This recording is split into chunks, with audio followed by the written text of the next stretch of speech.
मारेगाव वार्ता news channel, ताज्या घडामोडी व परिसरातील वार्ता थेट आपल्यापर्यंत। मारेगाव वार्ता। मेटीखेडा प्राथमिक आरोग्य केंद्राची इमारत व कारभार सलाईनवर। जुनी इमारत पूर्ण जीर्ण अवस्थेत, कधीही पडण्याच्या तयारीत। 30 खाटाच्या ग्रामीण रुग्णालयाला मान्यता, परंतु काम कधी होणार? कळंब तालुक्याअंतर्गत येत असलेल्या प्राथमिक आरोग्य केंद्र मेटीखेडाची इमारत जीर्ण झाली आहे। रोज 120-150 ओपीडी मध्ये नवीन पेशंट असतात, मात्र येथे वैद्यकीय अधिकारी राहत नाही।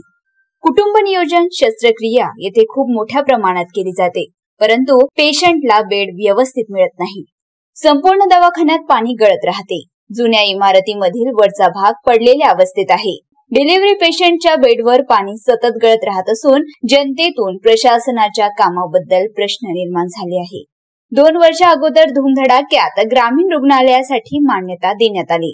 30 खाटांचे रुग्णालय अद्यापही गुलदस्त्यात असल्याचे समजले जाते। डॉक्टर शिलेंद्रसिंग चौहान नामक एकमेव डॉक्टर हे रुग्णालय सांभाळत आहे। येथे तात्पुरत्या स्वरूपाच्या आदेशावरून कामकाजाच्या सूचना दिल्या जातात, त्यामुळे येथील सर्व कारभार यांच्या काळात कधीच चव्हाट्यावर आला नाही। परंतु आता येथील कारभार प्रभारावर असल्याने येणाऱ्या काळात येथील रुग्णसेवेवर काय परिणाम होतो हे पाहणे महत्त्वाचे ठरणार आहे। हे विशेष, सध्या येथील ग्रामीण रुग्णालयात 2 डॉक्टरांची नियुक्ती केली।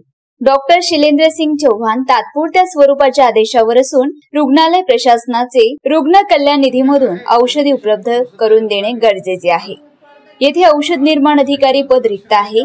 प्रभारी रुंझा येथील अधिकारी काम पाहत आहे व 2 वैद्यकीय अधिकारी, ANM, आरोग्य सेवक, आरोग्य सेविका, क्लर्कच्या पोस्ट रिक्त आहे।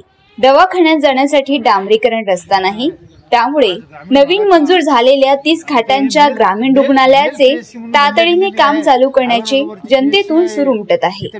मारेगाव वार्ता जावेद शेख, राळेगाव, यवतमाळ।